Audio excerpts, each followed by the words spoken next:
ನಮಸ್ತೆ ಎಜೆ ನ್ಯೂಸ್ಗೆ ಸ್ವಾಗತ. ಕೊಪ್ಪಳ ಗದಗವಾಡಿ ರೈಲು ಯೋಜನೆಗೆ ಕೇಂದ್ರ ರೈಲ್ವೆ ರಾಜ್ಯ ಸಚಿವ ವಿ ಸೋಮಣ್ಣ ಚಾಲನೆ ಕೊಟ್ಟಿದ್ದಾರೆ. ಕುಷ್ಟಗಿ ರೈಲು ನಿಲ್ದಾಣದಲ್ಲಿ ಕುಷ್ಟಗಿ ಹುಬ್ಬಳ್ಳಿ ರೈಲ್ವೆಗೆ ಗುರುವಾರ ಚಾಲನೆ ಕೊಡಲಾಗಿದೆ. ಗದಗವಾಡಿ ರೈಲ್ವೆ ಯೋಜನೆ ಈ ಭಾಗದ ಬಹು ನಿರೀಕ್ಷಿತ ಯೋಜನೆಯಾಗಿತ್ತು. ಕಳೆದ 10 ವರ್ಷದಲ್ಲಿ ರೈಲ್ವೆ ಕಾಮಗಾರಿ ತ್ವರಿತವಾಗಿ ನಡೆದು ತಳಕಲ್ ಕುಷ್ಟಗಿವರೆಗೂ 56 ಕಿಲೋಮೀಟರ್ ರೈಲ್ವೆ ಹಳಿ ಕಾಮಗಾರಿ ಪೂರ್ಣಗೊಂಡಿದೆ.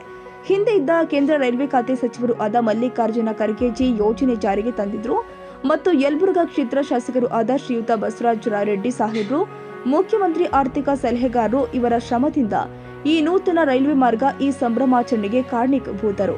ಸ್ವಾತಂತ್ರ್ಯ ನಂತರ ಇಂದು ಮೊದಲ ಬಾರಿಗೆ ಕುಷ್ಟಗಿಯಿಂದ ತಳಕಲ್ಗೆ ರೈಲು ಓಡಿದೆ. ಕೇಂದ್ರ ರೈಲ್ವೆ ರಾಜ್ಯ ಸಚಿವ ವಿ ಸೋಮಣ್ಣ, ಸಿಎಂ ಆರ್ಥಿಕ ಸಲಹೆಗಾರ ಬಸವರಾಜ ರಾಯರೆಡ್ಡಿ, ಸಚಿವ ಶಿವರಾಜ ತಂಗಡಗಿ, ಶಾಸಕ ದೊಡ್ಡನಗೌಡ ಪಾಟೀಲ್ ಸೇರಿ ಹಲವರು ಭಾಗಿಯಾಗಿದ್ದರು. ಕನ್ನಡಿಗರ ಮೆಚ್ಚಿನ ನಿಮ್ಮ ಎಜೆ 24/7 ನ್ಯೂಸ್ ಕನ್ನಡ ವಾಹಿನಿ ಇದೀಗ ಟಿವಿಯಲ್ಲಿ ಲಭ್ಯ. ವೇಳೆ ನೋಟಿಸ್ ಕೊಟ್ಟಿದ್ರೆ ವಾಪಸ್ ತಗೋತೀವಿ.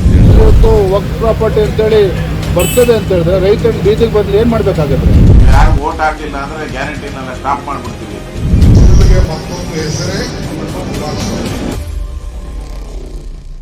ಕರ್ನಾಟಕ ಮತ್ತು ದೇಶ ವಿದೇಶ 360 ಡಿಗ್ರಿ ಸುದ್ದಿ ಹಾಗೂ ಉತ್ತರ ಕರ್ನಾಟಕ, ಬೆಳಗಾವಿ, ಬಾಗಲಕೋಟೆ, ಧಾರವಾಡ, ಹಾವೇರಿ, ಗದಗ, ಬಿಜಾಪುರ ಜಿಲ್ಲೆಯ ಕ್ಷಣ ಕ್ಷಣದ ವಿವರವನ್ನ ಪಡೆಯುವುದಕ್ಕೆ ಎಜೆ 24/7 ನ್ಯೂಸ್ ಕನ್ನಡ ವಾಹಿನಿಯನ್ನ ಲೈಕ್ ಮಾಡಿ, ವಿಡಿಯೋಗಳನ್ನ ಶೇರ್ ಮಾಡಿ, ಕಮೆಂಟ್ ಮಾಡುವ ಮೂಲಕ ನಮ್ಮ ವಾಹಿನಿಗೆ ಸಹಕಾರ ನೀಡಿ ಮತ್ತು ಚಾನೆಲ್ ಅನ್ನ ಸಬ್ಸ್ಕ್ರೈಬ್ ಮಾಡಿ.